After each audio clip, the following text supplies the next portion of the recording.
Well, how about this from the Giants, the other team in New York, where head coach Brian Daboll says Tyrod Taylor, the backup to Daniel Jones, will get some first-team reps. Now, could be training camp and practice, could be a preseason games. Daboll did say Daniel Jones remains the starter. And for some context here, too, it was Daboll making the point that as a coach, you want to throw your backup in at any moment without sort of giving him a heads up, because that's how it is in real game action as a backup. But in this environment, with where Daniel Jones is in his career, anytime Tyrod Taylor's mentioned with first-team reps, it's going to be a story. Well, remember, we talked about this last week where, he had been put in with the ones very briefly in a recent practice, but enough to send a message to Daniel Jones. Like, you're not Aaron Rodgers. Yep. You're not Tom Brady. This is not necessarily your football team. As you know, the Giants declined his fifth-year rookie option, so it's unclear if he's part of the future, Daniel Jones. In fact, I'm skeptical that he is. And this seems like Brian Daboll saying, if you don't get more consistent in practice and show us more this preseason, you're not guaranteed to be the week 1 starter. I think he probably will be, but Tyrod Taylor hanging around makes Daniel Jones' job security as QB1 a little uncertain. Yeah, it has me leaning more towards the point you made late last week, where just because Brian Daboll's in year 1 doesn't mean that he's just going to play with Daniel Jones just to see it through to the end. He's going to want to win in year 1, because you made the point, and it's well taken. Guys have gotten bounced after 1 year, and we know that Tyrod Taylor will get you wins in this league. He is a solid starter. I don't know if he's obviously a franchise quarterback. He's had maybe opportunities and have been able to grab that, but it's not good to hear Tyrod first-team reps if you're Daniel Jones at any point. I think it says more about Daniel Jones than it says about anything else. Yeah, absolutely. Some pretty big news from the NFL, and good news for Zach Wilson, whose knee surgery was reportedly a success, and there were no surprises once under the knife, so that diagnosis, Gary, of 2 to 4 weeks is still in the picture. From my perspective, though, I still look at this, and you made the point yesterday, Week 1, I think, is going to be a challenge for Zach Wilson. But again, good news that it's not worse than initially thought. There's no question. If you're a Jets fan, you got to be pretty excited with this. Like, you'd rather not have to deal with anything as it relates to your quarterback's knee. But, it looked awkward. It was a non-contact injury, and you don't know what pops and snaps in there until you get in there and look at it. They looked at it, and it is as good as it could have realistically been expected to be. Whether he plays in Week 1 or not, we'll see. If he doesn't, then Joe Flacco is under center against the Ravens, his old franchise. So that's a neat little small storyline for Week 1. But it appears Zach Wilson, if he's not available in Week 1, he'll be available very early in the season. And that's obviously exciting news for the Jets. And the way I view it, you just don't want something that's going to slow progress. Because it has felt like there's been progress. Yes, missing what could end up being about a month of action when you factor in practice, training camp, preseason games is a problem. But if he's there Week 2, Week 3, and able to really get going into the year, that's a positive for Zach Wilson. Dude, what happened to your Mets last night? Crushed by the Braves, 13-1.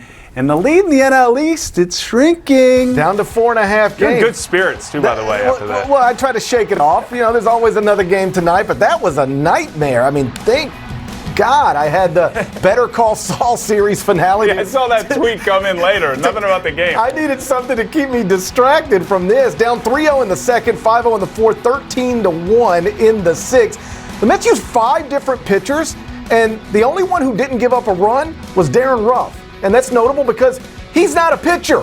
He's a first baseman. He threw 2 scoreless innings. So that's the kind of night it was for the first place Mets. And making things even worse, Carlos Carrasco had to leave the game with some left side tightness. Going to be sidelined, it was reported today, for much of the next month. So that's not good.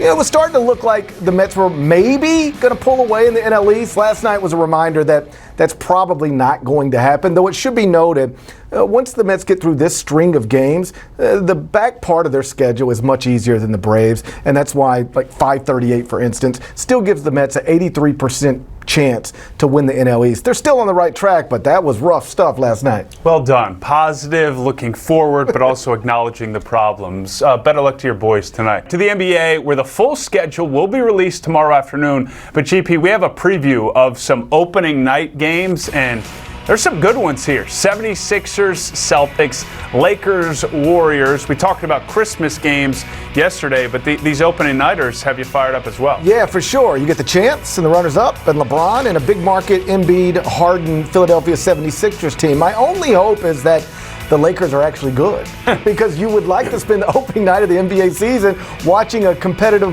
basketball game late into the night. And if you put Warriors-Lakers on last season, it would not have been competitive because the Lakers just were not very good. It remains to be seen what LeBron's supporting cast is going to look like. There's still some thought that at some point the Lakers will attach some future first-round picks to Russell Westbrook, send him to Brooklyn for Kyrie Irving, and then that gets really interesting because I think a Kyrie Irving, Anthony Davis, LeBron James team might actually be a contender. But either way, you're going to have the reigning champions at home on opening night getting the rings, and that'll be a neat scene. Let's be real. This guy only cares about what Memphis is doing opening night. Giannis says he's committed to the Bucks now. Do you find this an odd answer to what was probably a question from a Chicago-based reporter about the prospects of maybe playing for the Bulls down the road? I think it's the least odd answer from Giannis Antetokounmpo. You're exactly right. He was in Chicago being asked by a Chicago-based reporter if you would ever like to play for the Bulls, and he gave them what I believe he thought they wanted to hear, which is be respectful of their city, of their franchise, of the history. He's such a nice guy that answer really doesn't surprise me. Like if you ask that same question to Kevin Durant, you might get a wildly different answer. If I'm a Milwaukee Bucks fan, I'm not worried about this. I'm sure it's gotten a lot of attention in Milwaukee. Will he really go to Chicago? It is so close to us. I don't think that's on the radar at all. Giannis has won multiple MVPs. He's won a championship in Milwaukee. He's not going to have to ring chase later in his career because he's already got that in his back pocket. If I'm a Bucks fan, you got him locked up for 4 more years. He seems happy there. It should be fine. It'd be great if he was doing appearances in Orlando and it was the same answer for a Magic game or for a Magic team or the Wizards in Washington. Because Giannis, you're right. He's just a good dude. Welcome back. Time to shine. Man, I miss Southern California, but there's a lot to talk out on a Tuesday, Gary. As you can see, got a chance to speak with Cooper Kupp during the training camp tour. And it's clear the Rams are always looking to improve. So from your perspective, can LA repeat as Super Bowl champs? They definitely can. I don't know if they will. You know, the Bills, Bucks, and Chiefs have better odds to win the next Super Bowl than the Rams, but you know they've got a great coach, they've got great players. That's a great combination. But I know from talking to you earlier, you're concerned about Matthew Stafford's elbow. In LA, they're now downplaying that, saying it's under control, everything's fine. But a quarterback deep into his 30s with an elbow issue of any degree is somewhat concerning, right? Absolutely. It's only going to get harder. This is the healthiest you're going to be as a football player all season long. And Matthew Stafford has proven to be one of the toughest NFL players over the last 10 to 15 years. But the fact that they're having to manage his snaps before he even takes a hit or has to throw 20 to 30 times in a live game is concerning. So outside of that, absolutely, LA is primed to make another run because the NFC's thin. But keep an eye on that elbow. A lot of confidence there from Kelsey. That stash is something Andy Reid would be proud of. But he makes the point that this is an offense that's constantly evolving. Do you buy into the idea that they could be as successful or maybe even better without Tyreek Hill?